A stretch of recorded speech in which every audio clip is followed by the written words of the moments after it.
کامران صاحب ایک بڑی گمبھیر صورتحال ہے. ایک وقت میں محمد انور اور طارق میر وہ لوگ تھے جو ایم کیو ایم کی بنیاد رکھنے والوں میں سمجھے جاتے تھے یہاں لنڈن میں.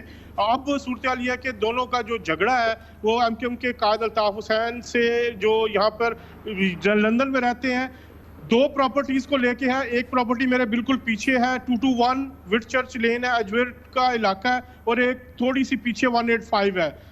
جو ایم کیو ایم کے سابق رہنما ہے محمد انور, ان سے جب بات ہوئی تو ان کا یہ کہنا تھا کہ ہمیں یہ پراپرٹی ان کے نام منتقل کرنے پر کوئی اعتراض نہیں, لیکن ان کا کہنا تھا کہ ایچ ایم آر سی میں ایک کیس چل رہا ہے, اگر وہ کیس ہمارے خلاف جاتا ہے تو ہمیں جرمانہ بھرنا پڑے گا, اور اس جرمانے کی صورت میں اگر یہ ہمیں صرف لکھ کے دے دیں کہ یہ جرمانہ ایم کیو ایم کے قائد الطاف حسین بھریں گے تو ہم یہ پراپرٹی ان کے نام منتقل کرنے کو تیار ہو. ابھی کچھ دیر پہلے میری ان سے فون پر بات ہوئی, لیکن معاملہ اتنا بھی اس سے بھی زیادہ ہمیں نظر یہ آ رہا. ہمارے سورسز یہ بتاتے ہیں کہ جو ڈاکٹر عمران فاروق کا مرڈر ہوا تھا اس میں بہت ساری چیزیں ہیں, چھپے راز ہیں جن کو لے کے بہت ساری چیزیں ایم کیو ایم کے اندر چل رہی ہیں یہاں لندن میں. جو ابھی آپ نے بات کی کہ ایم کیو ایم کو اس حوالے سے را کے حوالے سے یا کسی اور کا جو اس کا ہمیشہ ڈینائی کیا ہے ایم کیو ایم نے یہاں لندن میں الطاف حسین صاحب کی طرف سے بھی اور ان کی پارٹی کی طرف سے بھی, لیکن یہاں پر اگر ہم نے دیکھا ہے اکثر کہ جو یہاں پر ہمارے سورسز بتاتے ہیں کہ انڈین ایمبیسی کے لوگ یہاں پہ ان سے ملتے رہے ہیں. اب صورتحال یہ ہے کہ دونوں جو رہنما ہیں ان کا یہ کہنا ہے کہ ہماری زندگی کو بھی خطرہ ہے, اور ہمارے ساتھ جس طرح ہاسٹائل رویہ اختیار کیا گیا, اس کے بعد انہوں نے ایک لیگل خط بھی لکھا ہے جو ایم کیو ایم کے لیگل ایڈوائزر ہیں ان کو, ان کے نام, جس میں محمد اور انور اور ان کا یہ کہنا ہے کہ اگر ہمارے خلاف یہ رویہ نہ بدلا گیا تو ہم ڈارٹ سے رجوع کر سکتے ہیں. یہ جو 2 پراپرٹیز ہیں یہاں پر جو محمد انور اور دوسرے ان کے بقول یا ان کے قبضے میں نہیں ہے, یہاں پر ایم کیو ایم کے رہنما رہتے ہیں, ان میں مختلف رہنماؤں کے انہوں نے نام لیے, اور یہ پراپرٹی ابھی ان کے قبضے میں ہے. ان کا یہ کہنا ہے کہ یہ پراپرٹی جو ہے اس کو لے کے صرف ہمیں اتنا ہے کہ ہمارے خلاف مستقبل میں اگر کوئی کاروائی ہوتی ہے ایچ ایم آر سی کا جو ایک کیس ہے ہم پہ, تو ہمیں جرمانہ نہ بھرنا پڑے. بہت شکریہ عزت جاوید ہمارے ساتھ موجود ہیں. جیسے کہ عزت جاوید نے کہا, ایم کیو ایم لنڈن اور الطاف حسین ہمیشہ کہتے رہے ہیں کہ بھارت کی خفیہ ایجنسی یا کسی بھی ہاسٹائل انٹیلیجنس ایجنسیز کی سرپرستی انہیں حاصل نہیں رہی, ان کا ان سے کوئی تعلق نہیں ہے. لیکن یہ بہت اہم ایک پھر نیا باب شروع ہوا ہے ایم کیو ایم کی تاریخ کا, اور جہاں پر اس کی سب سے اہم تثلیث یا تکون ایم کیو ایم کے الطاف حسین, طارق میر اور ایم انور کے اندر یہ ایک چپقلش, اور اس کے اثرات کیا ہوں گے, اس کی اندرونی کہانی کیا ہے. جیسے کہ ایم کیو ایم کی اندرونی کہانی جتنی ایم انور اور طارق میر کو پتہ ہے اتنی شاید ہی کسی اور کو پتہ ہو, لیکن ایم کیو ایم کے معاملات کی جتنی آگاہی پاکستان کے ایک تاجر جو لندن میں طویل عرصے سے تک رہے, ایم کیو ایم سے قربت رہی ان کی, جناب سرفراز مرچنٹ ہمارے ساتھ اسٹوڈیوز میں موجود ہے. بہت بہت شکریہ سرفراز مرچنٹ صاحب.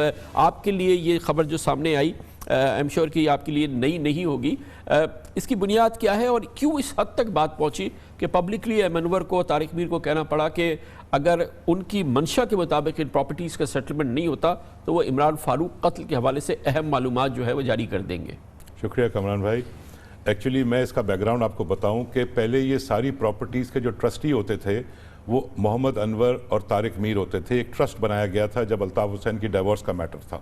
اس کے بعد آج سے 4 سال صرف یہ 2 پراپرٹیز یا اور بھی ساری پراپرٹیز تھیں اس ٹرسٹ کے اندر. کتنی پراپرٹیز ہوں گی؟ تقریباً کوئی 15 سے 20 پراپرٹیز ہیں اور ساری پرائم پراپرٹیز. اور یہ انگلینڈ میں ہی ہے, لنڈن میں ہی؟ جی بالکل لنڈن میں ہی ہے. اور اس میں جو الطاف حسین جس گھر میں اس وقت خود رہتے ہیں 12 ایوینیو میں, وہ بھی اس ٹرسٹ کے نام پہ ہی تھی, کیونکہ جب ان کی طلاق کا میٹر ہوا تھا تو اس وقت جو ہے ان کی وائف نے جب کلیم کیے تھے ان سے کہ جی ان کو شیئر دیا جائے ایز پر برٹش لا, تو اس وقت انہوں نے ایک ٹرسٹ قائم کر دیا تھا اور الطاف حسین کے نام سے چیزیں ہٹا دی تھی. اس سے پہلے یہ چیزیں ساری تقریباً الطاف حسین کے نام ذاتی نام پہ ہوتی تھی.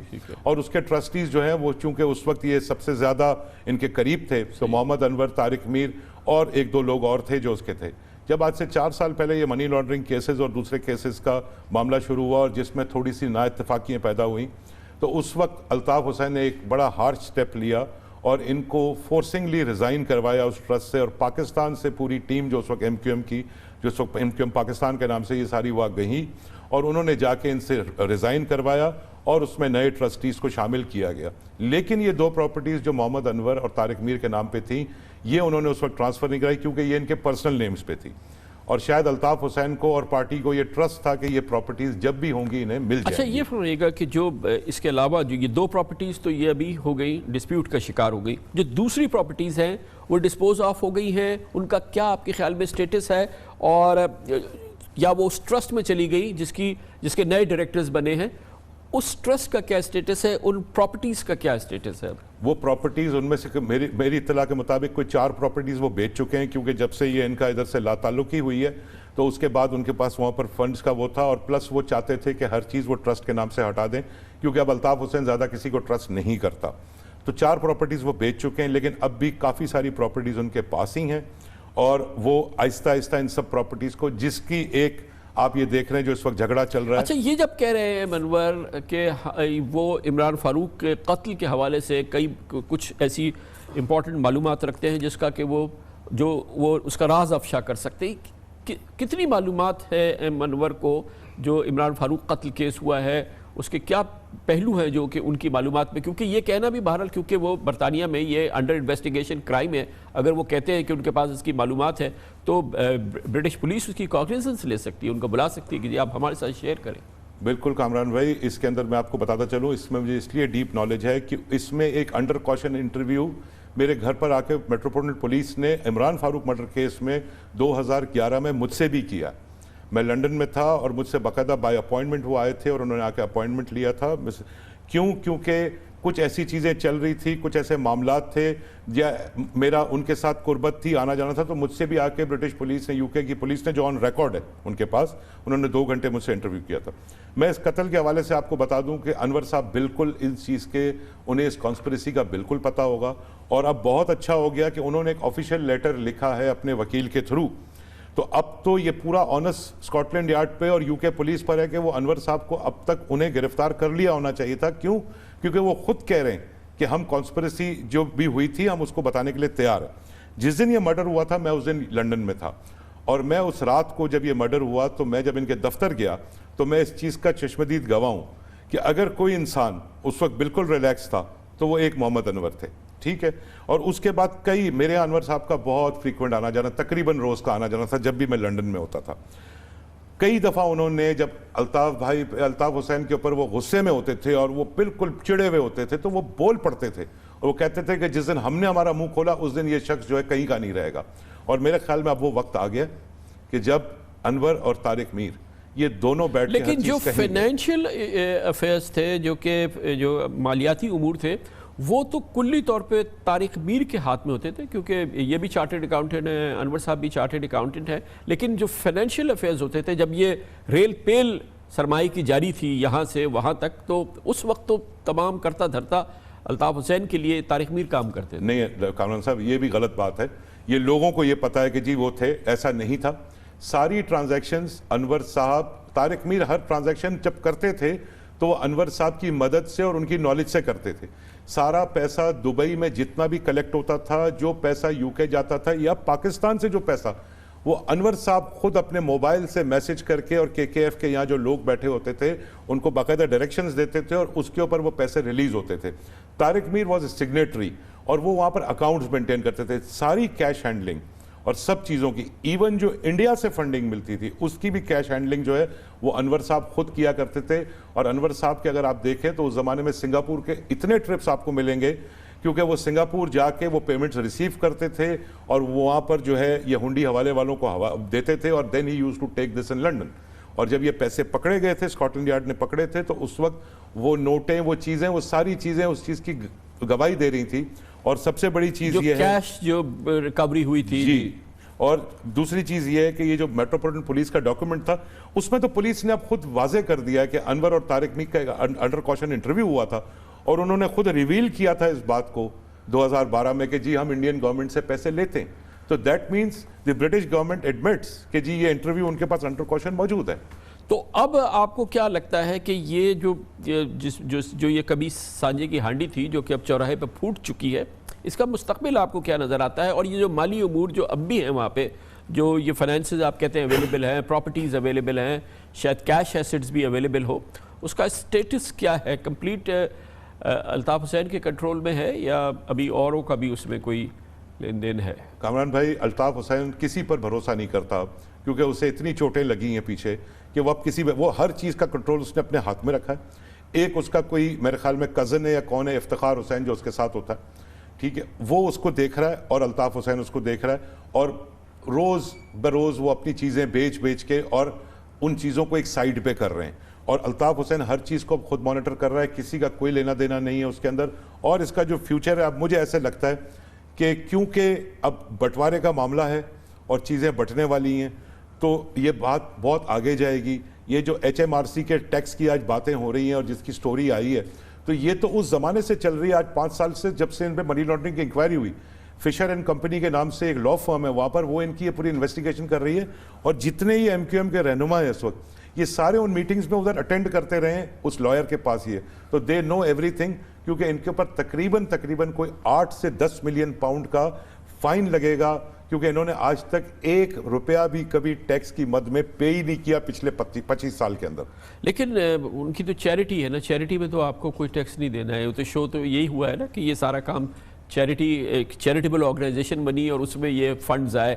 پاکستان کے لوگوں نے اس چیریٹی میں بہت ہی بھرپور انداز میں اس میں کنٹریبیوشنز دی.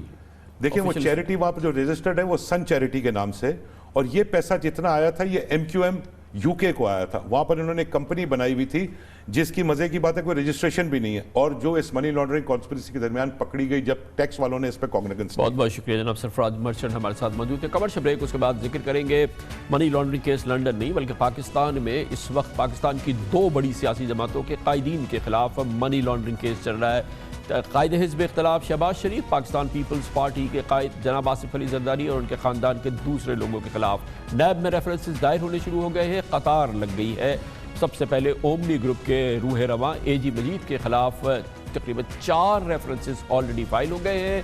آئندہ ہفتہ جناب آصف علی زرداری اور پیپلز پارٹی کے دوسرے رہنماؤں کے لیے سنگین ہو سکتا ہے. اس کی بات کرتے ہیں چھوٹے سے وقفے کے بعد.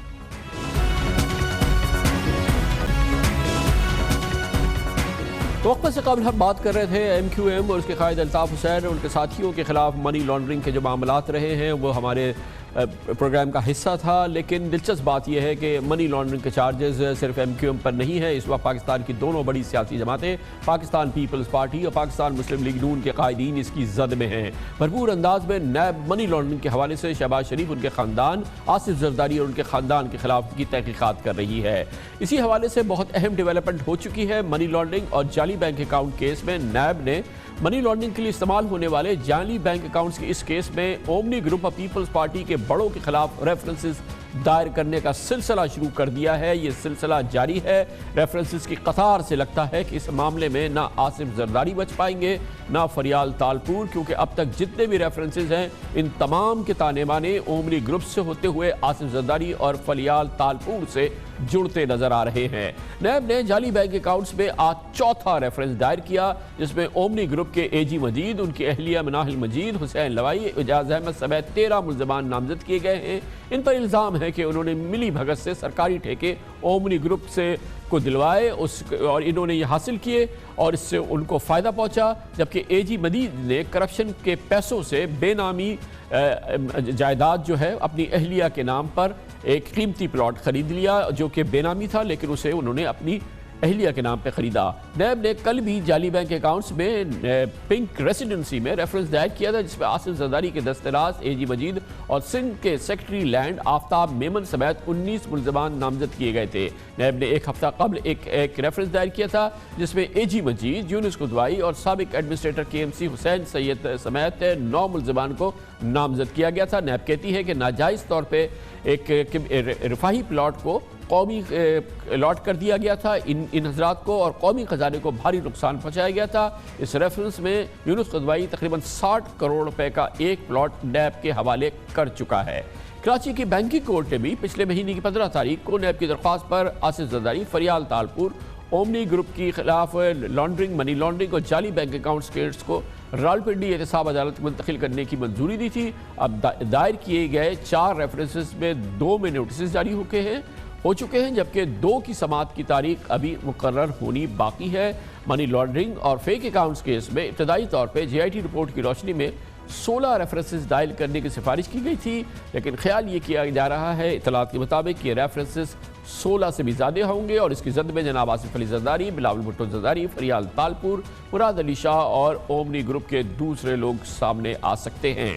اس پورے موضوع پہ بات کرتے ہیں۔ منی لانڈرنگ کیس، جعلی بینک اکاؤنٹ میں جاری تحقیقات اور اس میں دائر ہونے والے مقدموں کی اور ریفرنسز کی جو تفصیلات ہے، ہمیں جوائن کر رہے ہیں ہمارے نمائندہ خصوصی عامر سعید عباسی۔ بہت بہت شکریہ عامر سعید عباسی صاحب۔ ابھی تو 4 ریفرنسز کل ملا کے منی لانڈرنگ اور فیک اکاؤنٹ کیس میں جاری ہوئے ہیں۔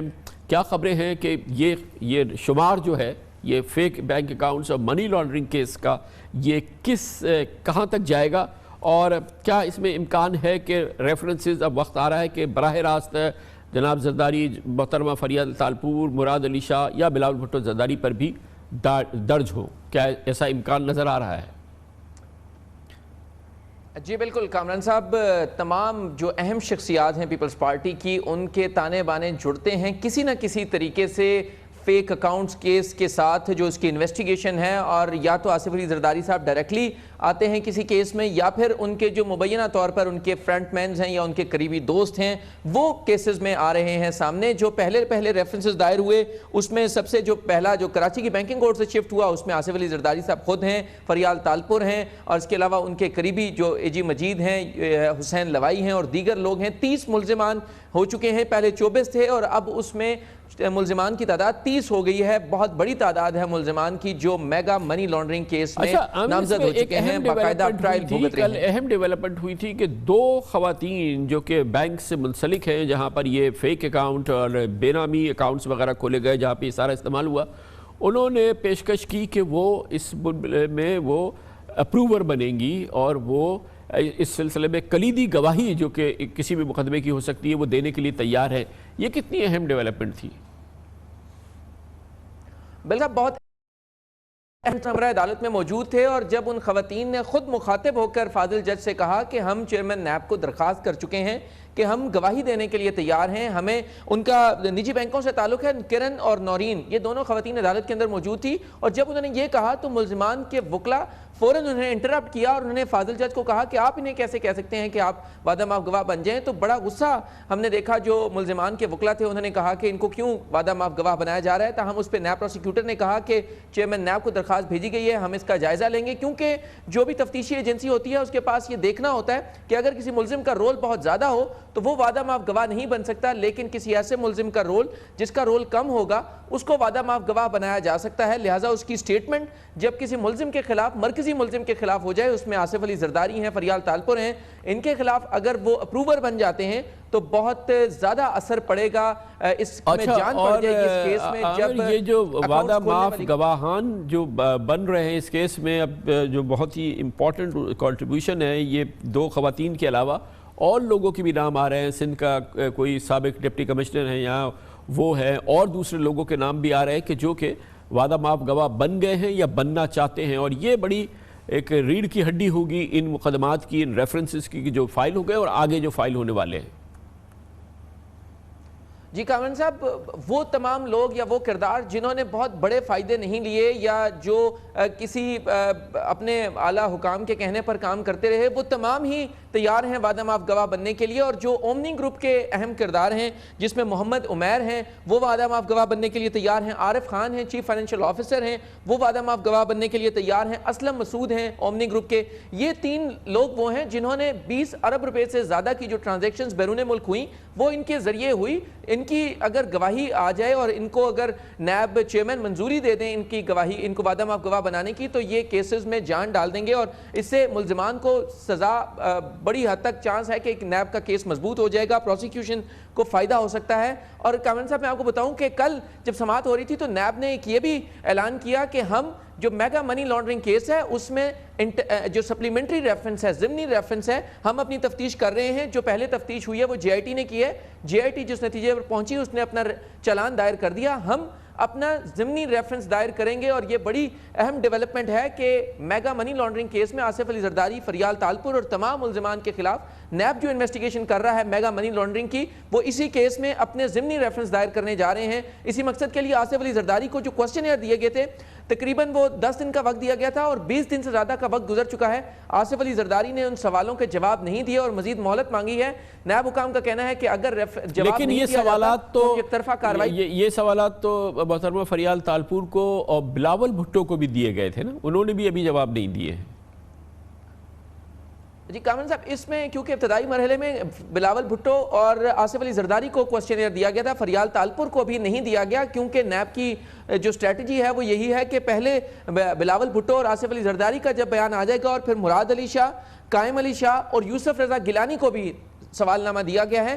یہ اہم شخصیات ہیں, ان کے جب جواب آئیں گے تو اس کے بعد فیصلہ کیا جائے گا کہ فریال تالپور کو کیا کوسچنئر دینا ہے. لہٰذا پہلے ان کے جوابات کا انتظار کیا جا رہا ہے, لیکن ہم دیکھ رہے ہیں کہ یہ ڈیلیبریٹلی یا جیسے بھی سوالوں کے جواب نہیں دے رہے اور مسلسل وقت مانگ رہے ہیں. نیب حکام کا کہنا ہے کہ ہم 10 دن کا وقت دیا تھا, 20 دن سے زائد کا وقت گزر چکا ہے, ابھی تک سوالوں کے جواب نہیں دیے گئے اور 3 کیسز کے کوسچنئر دیے گئے تھے. اس میں ایک میگا منی لانڈرنگ کا کیس تھا, ایک جو پاک لین کمپنی کا کیس تھا, اور تیسرا جو گاڑیاں ملی تھی ان کو توشہ خانے سے انہوں نے اونے پونے داموں خریدی تھی جو ڈیفرنٹ ڈگنیٹیز کی طرف سے انہیں گفٹ کی گئی تھی, اسی کیس میں بھی سوال نامہ دیا گیا ہے. بہت بہت شکریہ عامر سید عباسی ہمارے ساتھ موجود تھے. کمرشل بریک, اس کے بعد ذکر کریں گے یہ کہنا کہ نیب کے قوانین میں تبدیلی ہوگی, نیب کے اختیارات میں کچھ کمی ہوگی, لگتا نہیں ہے کہ ایسا ہوگا. حکومت اس معاملے میں انٹرسٹڈ نہیں ہے. لگتا ہے کہ money laundering cases, fake bank account cases, جو میگا کرپشن کیسز میں نیب کی تحقیقات ہو رہی ہے, پیپلز پارٹی کے رہنماؤں کے خلاف, پی ایم ایل این کے رہنماؤں کے خلاف, اس سے نیب کے اختیارات میں اضافہ ہوا ہے, اس کی قوت میں اضافہ ہوا ہے,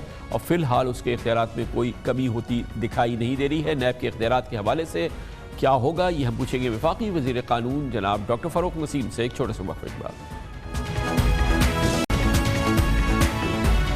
تقریباً تمام پاکستانی اس نقطے پر متحد ہیں کہ ہمارا ملک کرپشن کی دلدل میں اس حد تک پھنس چکا ہے کہ بے لاگ اور بلا امتیاز احتساب کے لیے با اختیار ادارہ ہماری اشد ضرورت ہے. لیکن اس ادارے کا طریقہ کار اور اس کا جو انداز ہو, اس پر اس کی قیود ہو, اس کے لیے باقاعدہ طریقہ کار ہو, مروجہ طریقہ کار ہو, تاکہ کسی کی عزت و آبرو اس ادارے کے ہاتھوں خاک میں نہ مل جائے. ایسے ہی کچھ تاثر ہے جو اس وقت قومی احتساب بیورو یعنی نیب کے حوالے سے ابھرتا جا رہا ہے. یہی وجہ ہے کہ اب احتساب کرنے والا ادارہ, بلکہ اکثر یہ احتساب کرنے والا ادارہ نیب, جو بہرحال پاکستان کا کلیدی بنیادی احتسابی ادارہ ہے, خود احتساب کے کٹہرے میں اکثر نظر آتا ہے, اور اس وقت بھی کچھ ایسا ہی ہو رہا ہے. کرپشن کیسز کے ابتدائی مراحل میں تشہیر, ٹھوس شواہد کے بغیر گرفتاری اور ریمانڈ میں بار بار توسیع کے حوالے سے پچھلے سال نومبر میں سپریم کورٹ نے 5 رکنی لارجر بینچ کے ایک تاریخی فیصلہ دیا تھا. موجودہ چیف جسٹس جناب آصف سعید کھوسا نے تحریری فیصلے میں لکھا تھا کہ بہتر ہوگا کہ پارلیمنٹ نیب کیسز میں گرفتار ملزمان کی ضمانت کے لیے قانون سازی کرے. ایک جانب نیب قوانین میں اصلاحات حکومت کے لیے ایک بڑا چیلنج ہے, تو دوسری جانب اس وقت پاکستان کے خلاف مختلف بین الاقوامی کمپنیوں کے عالمی ثالثی عدالتوں میں زیر سماعت 36 مقدمات حکومت کے لیے درد سر بنے ہوئے ہیں. خاص طور پہ 4 اہم کیسز میں معاہدوں سے مبینہ انحراف پاکستان کو انتہائی اس معاشی تنگی میں بہت مہنگا پڑ سکتا ہے. اس میں ٹرکی کی کمپنی کے ساتھ کار کے رینٹل پاور کیس, آسٹریلوی کنسورشیم کے ساتھ تانبا, سونا اور معدنی ذخائر کی دریافت پر ریکوڈک کیس, پاکستان کے بیرون ملک خفیہ اثاثوں کی چھانبین میں مدد کے لیے بین الاقوامی کمپنی براڈ شیٹ کیس, اور نجی بجلی گھروں کا IPPs کیس شامل ہے. لیکن جہاں تک نیب کا تعلق ہے, اس وقت حکومت کی ریاست کی سب سے بڑی ذمہ داری ہے کہ نیب مؤثر رہے, طاقتور رہے, اس کو با اختیار ادارہ وہ نظر آنا چاہیے, اس کے اختیارات میں فی الحال کمی نہیں ہونی چاہیے, اور اس کی بہت مؤثر انداز میں مدد کرنی چاہیے, اور اس حوالے سے جو تبدیلیاں ہیں وہ فی الحال انتظار کریں. کیا واقعی ایسی صورتحال ہے, یہ ہم پوچھیں گے. اس کے لیے ہمیں جوائن کر رہے ہیں پاکستان کی وفاقی کابینہ میں وفاقی وزیر اور نامور قانون دان بیرسٹر ڈاکٹر فاروق نسیم. جی ڈاکٹر صاحب, فرمائیے گا کہ نیب کے قوانین میں اصلاحات ہو, سپریم کورٹ آف پاکستان کا صراحت کا حکم موجود ہے, تمام سیاسی جماعتیں کہتی ہیں اس کی بڑی ضرورت ہے. کیا وجہ ہے کہ پارلیمنٹ ان نقطوں پہ ابھی تک جمع نہیں ہو پائی ہے؟ آپ کیا اس میں اس وقت اتنے ہی متحرک ہیں جتنے دوسری سیاسی جماعتیں ہیں, اور سپریم کورٹ کا اس سلسلے میں حکم ہے؟ ہو کیا رہا ہے نیب کے قوانین میں اصلاحات کے حوالے سے؟ کمر صاحب, جو آج جیسے ہم بات کر رہے ہیں تو یہ ایک CCLC ہے, کیبنٹ کمیٹی ہے فار لیجسلیٹو کیسز, اس کا میں چیئرمین ہوں. تو اس نے کوئی 7-8 قوانین ہیں جس کو ہم نے فائنلی اپروو کر دیا ہے، جو کہ اب کیبنٹ میں آئے گا اور جس کو ہم نیشنل اسمبلی میں لے کریں گے اور اس میں ڈیبیٹس ہوں گی، اور لگتا یہی ہے کہ نیشنل اسمبلی میں کیونکہ ہمارے نمبرز ہیں تو وہ پاس ہو جائے گا. سینٹ میں پھر کوشش کریں گے، اپوزیشن کو بتانے کی کوشش کریں گے کہ یہ لوگوں کے لیے قوانین ہے، اس کا سیاست سے تعلق نہیں ہے. اور اسی میں پھر اب یہ نیب کا بھی آپ یہ سمجھیے کہ جو پائپ لائن میں ایک اس کے لیجسلیٹو امینڈمنٹس تھے، وہ میں نے آپ سمجھیے کہ اس کو حتمی ایک شکل دے دی ہے. اور ہمارے جو سمجھیے کہ جتنے سٹیک ہولڈرز ہیں ان کے ساتھ بھی ڈسکشن، اپوزیشن کے ساتھ بھی ڈسکشن، ایک کافی اس میں سمجھیے کہ ایک پیش رفت ہوئی ہے. اور میرا خیال ہے بہت جلدی نیب میں بھی اصلاحات آئیں گی، اور ان اصلاحات سے جو ہے وہ ایک تو نیب میں اگر کہیں ابیوز ہے تو وہ ختم ہوگا، اور لیکن اس کا یہ ہرگز مطلب نہیں ہوگا کہ نیب کے جو سمجھے کو غیر فعال بنانے ہم نہیں جا رہے نیب کو، بلکہ فعال کریں گے نیب کو، لیکن اس کے ابیوزز جہاں کہیں اس کی بات ہے تو اس کو بالکل دور کرنے کی کوشش کی جائے گی اس لیجسلیشن. مگر اس کے لیے قانون سازی کرنی ہوگی، اور پھر اس کے لیے ظاہر ہے کہ اپوزیشن سے مفاہمت کرنی ہوگی، اور قانون سازی ایک بدترین جمود کا شکار نظر آتی ہے. پارلیمنٹ جو ہے وہ بالکل منجمد نظر آتی ہے قانون سازی کے حوالے سے. کتنی آپ کو تشویش ہے اس حوالے سے؟ حکومت خود کتنی اس کو وہ متفکر ہے اس پوری کیفیت میں؟ دیکھیں اس کا کامن صاحب آپ کو یا جو دوسرے ہمارے ماشاءاللہ صفحے اول کے آپ کی طرح کے اینکرز ہیں ان کو پھر یہ دیکھنا پڑے گا کہ یہ جو قانون سازی نہیں ہو رہی یہ کس کی وجہ سے نہیں ہو رہی. کیا یہ حکومت کی فالٹ یا ڈیفالٹ ہے، یا یہ اپوزیشن کی ایک سمجھے کہ ضد ہے کہ وہ اس کو پاس نہیں ہونے دیں گی قوانین کو، اور پھر یہ عوام تک بات جانی چاہیے اور جائے گی انشاءاللہ کہ اپوزیشن دراصل جو ہے وہ کسی طرح بھی ایسے کوئی قوانین پاس ہونے نہیں دینا چاہتی جس میں ذرا سا بھی عوام کی ریلیف ہو. جیسے فار ایگزامپل یہ حیدرآباد کی یونیورسٹی ہے، اس کو پیپلز پارٹی کہتی ہے ہم بننے نہیں دیں گے. اسی طرح جو انہیریٹنس کا قانون جو میں اللہ کے حکم سے لے کے آ رہا ہوں، سمجھیے کہ 7-8 سال لگتے ہیں اس کی کیس میں، اور یہ 15 دن میں ہوگا. اور کہاں 7-8 سال اور کہاں 15 دن. اسی طرح جو سول پروسیجر کوڈ ہے، کانٹریکٹ کے انفورسمنٹس ہیں، وہ کہاں 30-40 سال اور کہاں 1.5 سال 2 سال. اسی طرح جو ویمن امپاورمنٹ ہے، جو سروس لاز ہیں، میوچل لیگل اسسٹنس کے بلز ہیں، ایک لمبی فہرست ہے جو کہ ہم سمجھے اچیو ٹارگیٹس ہم نے کر لیے ہیں. اور اس کو اگر یہ اپوزیشن جو ہے وہ ہونے نہیں دے گی تو پھر اصل تو جو برڈن ہے اپوزیشن پہ ہے کہ وہ عوام کو اس نے فیس کرنا ہے. بٹ یہ جمہوریت ہے، کانسٹیٹیوشن ہے، آئین ہے، اس کے رولز ہیں، ریگولیشنز ہیں، اس کے حساب سے ہی گورنمنٹ نے چلنا ہے. ٹھیک ہے، ایک بڑا اہم معاملہ ہے جو کہ وزارت قانون ایم شور ڈیل کر رہی ہوگی، اور یہ پاکستان کے لیے اس موجودہ معاشی صورتحال میں بڑا مشکل کیفیت ہے. ہمارے خلاف انٹرنیشنل عدالتوں میں کچھ پاکستان کے خلاف فیصلے آ چکے ہیں. مثال کے طور پر ریکوڈک کا معاملہ ہے، کارکے کا معاملہ ہے، پھر براڈ شیٹ کا معاملہ ہے. یہ بین الاقوامی عدالتوں میں پاکستان ان مقدمات میں بہت ہی کمزور پوزیشن میں کھڑا ہے. اس پر کوئی اپڈیٹ ہے آپ کے پاس؟ اچھا، اس میں 2-3 باتیں ہیں کامن صاحب. ایک تو یہ کہ یہ بھی تمام کی تمام چیزیں اس گورنمنٹ نے انہیریٹ کی ہیں. یہ ایسا نہیں ہے کہ اس گورنمنٹ کی ہی ڈیوریشن میں ایسی کوئی چیزیں بنی ہیں، اور ممکن تھا کہ اس وقت اگر یہ گورنمنٹ ہوتی تو شاید ان میں سے کوئی بھی اس طرح کے مسائل پیدا نہیں ہوتے. نہیں، مگر اس حکومت نے کیا، یہ تو دراصل جناب افتخار چودھری کے سپریم کورٹ نے فیصلے دیے تھے. اس میں افتخار چودھری صاحب کے فیصلے شامل ہیں. اس کے علاوہ پاکستان اسٹیل کا بھی کیس ہے جس میں اس وقت پاکستان اسٹیل جس تباہی سے گزر رہی ہے. تو یہ بہرحال یہ کوئی سیاسی تسلسل کا نام نہیں، یہ تو عدالت نے سپریم کورٹ کے فیصلے تھے جو کہ اب بین الاقوامی عدالتوں میں پاکستان کے گلے آ گئے. وہ آپ کے سامنے ہے کامن صاحب کہ یہ تھوڑا سا جو ایک دوسری چیز آپ نے جس طرح نشاندہی کی، ایکچولی یہ جو انٹرنیشنل کیسز ہیں، انٹرنیشنل جو مسائل ہیں سارے، اس کو دیکھتا ہے اٹارنی جنرل کا ایک اسپیشل یونٹ ہے، وہ اس کو دیکھتا ہے. اور جب وہ ہم سے مشاورت کرتے ہیں، ہم ضرور ان سے مشاورت کرتے ہیں، لیکن ڈائریکٹ رسپانسبلٹی ابھی تک انہی کی ہے، اور اسی طرح نواز شریف صاحب نے اپنے دور میں ایک یونٹ بنایا تھا جو کہ اس کو دیکھتا ہے۔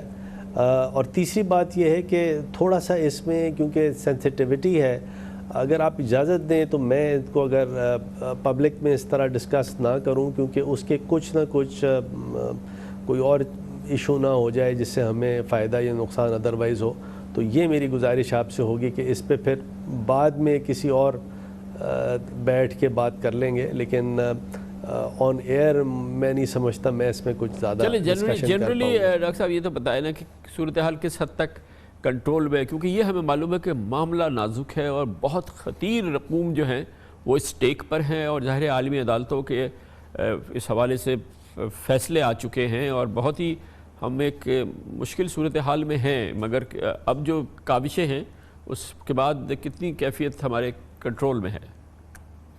جو سچویشن تھی جب ہماری گورنمنٹ آئی تھی تو چیزیں زیادہ خراب تھیں، اور اس سے بنسبت ایز وی ٹاک جیسے ہم ابھی بات کر رہے ہیں تو سچویشن کچھ اس سے ضرور بہتر ہے جو اس وقت ہم نے انہیریٹ کی تھی۔ ایسا نہیں ہے کہ، اور اس پہ ایک پورا ایک فوکس ہے، پوری اسٹریٹجی ہے، کام بھی ہو رہا ہے۔ میں یہ نہیں کہہ رہا کہ میری مشاورت نہیں ہے، بالکل ہے، اور انشاءاللہ ہو سکتا ہے، ایسا نہیں ہے کہ all is that bad، ہو سکتا ہے شاید کسی سٹیج پہ کوئی خوشخبری بھی آپ کو دیں۔ اور بائی دا وے جو ایک صرف آپ نے جو براڈ شیٹ والی بات کی ہے، تو براڈ شیٹ کا کیس ہم اس طرح ہارے نہیں ہیں جس طرح عدالت یہ اخبارات میں آیا ہے، بلکہ ایک طرح سے براڈ شیٹ کا فیصلہ ہمارے بہت سمجھے کہ ایسا نہیں ہوا ہے کہ ہم یہ کہہ سکیں کہ بہت کوئی خراب فیصلہ ہے، لیکن اس کی ہم نے ایک اپیل دائر کی ہے۔ ایک بہت لمبا چوڑا ایوارڈ آ سکتا تھا، ویسا ایوارڈ نہیں آیا، ایک اس کی اپیل ہم نے ایک ضرور فائل کی ہے، لیکن اس سے زیادہ اگر آپ مجھ سے نہ کہلوائیں تو میں آپ سے بڑا چلیں پھر آپ سے کیا کہلوائیں۔ بہت بہت شکریہ، پھر بھی بہت بہت شکریہ آپ کا۔ ڈاکٹر فروخ نسیم ہمارے ساتھ موجود تھے۔ کمرشل بریک، اس کے بعد ذکر کریں گے سیاسی فرنٹ پر ایک اچھی پیش رفت ہوئی ہے۔ آج جناب شہباز شریف نے وزیر اعظم عمران خان کے خط کا جواب دے دیا ہے، اور جو ان سے مانگا گیا تھا انہوں نے دے دیے، یعنی کہ وہ نام تجویز کر دیے الیکشن کمیشن کے لیے، جس کی اس وقت فوری ضرورت ہے۔ گویا کہ اپوزیشن اور حکومت کے درمیان آج واقعی برف پگھلی ہے۔ اس کی بات کرتے ہیں چھوٹے سے وقفے کے بعد۔ Welcome back. قائد حزب اختلاف اور پاکستان مسلم لیگ نون کے سربراہ جناب شہباز شریف نے آج وزیر اعظم عمران خان کو ایک مفاہمتی پیغام دیا ہے، اور جب انہوں نے اپنی اس ضد سے وہ پیچھے ہٹ گئے، یا اپنی اس پوزیشن سے وہ پیچھے ہٹ گئے جس کے تحت ان کا کہنا یہ تھا کہ اہم آئینی اور قومی امور پہ قائد حزب اختلاف وزیر اعظم عمران خان سے براہ راست ملاقات کریں گے، ان سے براہ راست بیٹھ کے بات کرنا چاہیں گے، اور کسی بھی خط کو اس معاملے کے لیے مناسب ذریعہ نہیں سمجھتے۔ لیکن آج انہوں نے اپنی پوزیشن کو بدلا ہے، اور انہوں نے وزیر اعظم عمران خان کے خط کا خط کے ذریعے جواب دے کے الیکشن کمیشن میں سندھ اور بلوچستان کے اراکین کے تقرر کے لیے تین نام تجویز کر دیے ہیں، اور اس طرح سے اب انہوں نے وزیر اعظم عمران خان کے اس خط کو ہی تسلیم کرتے ہوئے اپنی جو آئینی ذمہ داری ہے اس کو ادا کر دی ہے، اور اس طرح سے ایک آئینی جو اس سلسلے میں لاک جام ہو سکتا تھا، ایک ڈیڈ لاک سا پیدا ہو سکتا تھا، اس کو اوائڈ کر دیا ہے، اور یہ ایک اہم اور معنی خیز ڈیولپمنٹ ہے موجودہ حالات کے لحاظ سے۔ وزیر اعظم عمران خان کے نام جوابی خط میں شہباز شریف نے بلوچستان کے لیے شاہ محمد جتوئی، جسٹس ریٹائرڈ انور مسکان زئی اور محمد رؤوف عطا کے نام تجویز کیے، جبکہ الیکشن کمیشن سندھ کے رکن کے لیے جسٹس ریٹائرڈ عبد الرسول میمن، جسٹس ریٹائرڈ نور اللہ قریشی اور معروف قانون دان جناب خالد جاوید خان کے نام پیش کیے۔ دلچسپ بات یہ ہے کہ جو نام پیش کیے گئے اس میں جناب خالد جاوید خان کے نام کے حوالے سے ہمیں یہ بات یقین سے پتہ ہے کہ ان سے بغیر کسی صلاح مشورے، بغیر ان سے بات کیے ہوئے یہ نام جناب شہباز شریف نے تجویز کر دیا ہے، جو کہ بڑی دلچسپ صورتحال ہے، اور اس معاملے کی سیریسنس کتنی ہے اس کا ہمیں اشارہ دیتی ہے۔ شہباز شریف نے اپنے خط میں وزیر اعظم عمران خان کی جانب سے مشاورت کے طریقہ کار پر اعتراض اٹھاتے ہوئے کہا کہ اس سے قبل وزارت خارجہ اور وزیر اعظم کے سیکرٹری کی جانب سے لکھا گیا خط مشاورت کے آئینی تقاضوں کو پورا نہیں کرتا تھا، لیکن میری مخلصانہ کوشش ہے کہ اس معاملے پر قانونی تنازع سے بچتے ہوئے اتفاق رائے پیدا کیا جائے۔ وزیر اعظم عمران خان کے پرنسپل سیکرٹری اعظم خان نے 2 ہفتے قبل شہباز شریف کو خط لکھ کر 3 نام تجویز کرنے کے لیے کہے تھے، جسے اپوزیشن لیڈر نے مسترد کر دیا تھا، جس کے بعد عمران خان نے خود خط لکھا اور الیکشن کمیشن کے اراکین کے نام تجویز کرنے کی درخواست کی تھی۔ قائد حزب اختلاف جناب شہباز شریف اس سے قبل حکومت کو معیشت کی بحالی اور دیگر ایشوز پر بھی بڑے واضح انداز میں تعاون کی پیشکش کرتے رہے ہیں۔ ان کا کہنا یہ رہا ہے کہ کسی نہ جو اہم قومی امور ہیں اس پہ باقاعدہ مشاورت کے ساتھ میثاق طے کر دینی چاہیے، چاہے کہ اس کے لیے میثاق معیشت ہونی چاہیے۔ میں یہاں پر یہ گزارش کرنا چاہتا ہوں کہ آئیے let us discuss negotiate sign what we call میثاق معیشت اکانومی کی ایگریمنٹ۔ آپ کو آج بڑے چیلنجز ہیں، قوم کو آج بڑے چیلنجز ہیں، موقع ملا ہے، اس میں آپ آگے بڑھیں، قوم کی خدمت کریں۔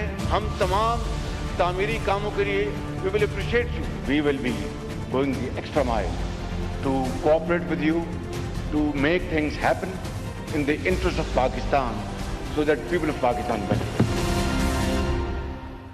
اس نئی سیاسی پیش رفت پہ ہم بات کریں گے۔ ہمارے ساتھ موجود ہیں پاکستان کے نامور ترین سینئر ترین صحافیوں اور ہمارے مقبول ترین پروگرام نقطہ نظر کے ہوسٹ جناب مجیب الرحمان شامی سے۔ بہت بہت شکریہ شامی صاحب۔ یہ فرمائیے گا کہ بڑی ایک دلچسپ اور کچھ حیرت انگیز قسم کی پیش رفت ہے جس میں شہباز شریف صاحب اپنے اس معقول اصرار سے پیچھے ہٹ گئے کہ قومی امور پہ اگر بات کرنی ہے یا آپ کو ایک مفاہمت کرنی ہے تو قائد حزب اختلاف سے قائد ایوان جناب وزیر اعظم براہ راست بات چیت کریں، ملاقات کریں، لیکن آج اچانک انہوں نے ان کے خط کا جواب خط کے ذریعے دے کے اس مسئلے کو حل کر کے اپنے نام بھی تجویز کر دیے۔ کیا اس کی وجہ ہوئی آپ کے خیال میں؟ کیوں انہوں نے ایسا کیا؟ شکریہ کامران صاحب۔ یہ جو شہباز شریف صاحب کا اقدام ہے وہ اس بات کی غمازی کرتا ہے کہ وہ ابھی تک سسٹم سے مایوس نہیں ہوئے اور ابھی تک دل بیتاب کو تجھ سے ہیں امیدیں والی کیفیت ہے، اور وہ اس سسٹم کے اندر رہ کر کام کرنا چاہتے ہیں اور چاہتے ہیں کہ کوئی راستہ ایسا نکلے کہ پیسفل کو ایگزسٹنس ہو سکے۔ آپ کو یاد ہوگا کہ جو انہوں نے خود بھی کئی بار جیسا کہ آپ نے سنایا ہے یہ بات کہی ہے، ابھی جب حمدہ شہباز کے اوپر بھی کافی پریشر آیا اس کے باوجود انہوں نے یہ کہا ہے کہ ہم میثاق معیشت کرنا چاہتے ہیں اور آگے بڑھنا چاہتے ہیں اور ملک کو آگے بڑھانا چاہتے ہیں۔ تو ایک طرف یہ صورتحال ہے اور دوسری طرف مگر اس کے ایوز شامی صاحب اس کے ایوز شہباز شریف صاحب کی کچھ توقعات بھی ہوں گی، اور ظاہر ہے کہ ایک بنیادی توقع تو ان کی یہ ہوگی کہ جو ان کے خاندان کے حوالے سے جس وقت معاملات چل رہے ہیں وہ اس رخ پہ اور اس انداز سے نہ چلیں جیسے کہ ابھی چل رہے ہیں۔ یہ تو ہم تصور کر سکتے ہیں نا کہ یہ تو بنیادی ان کی توقع ہوگی۔ ہاں جی، آپ کی بات بالکل درست ہے، یہ توقع تو ان کی ہوگی، لیکن ابھی تک جتنی کوششیں انہوں نے کی ہیں اس کے بعد ایک مکسڈ سگنلز آئے ہیں، یعنی کہ رک رک کر معاملہ چلا ہے اور چل چل کر رک گیا ہے، اور ابھی بھی ان کا خاندان جو ہے وہ دباؤ میں ہے مسلم لیگ نون کے ساتھ ساتھ۔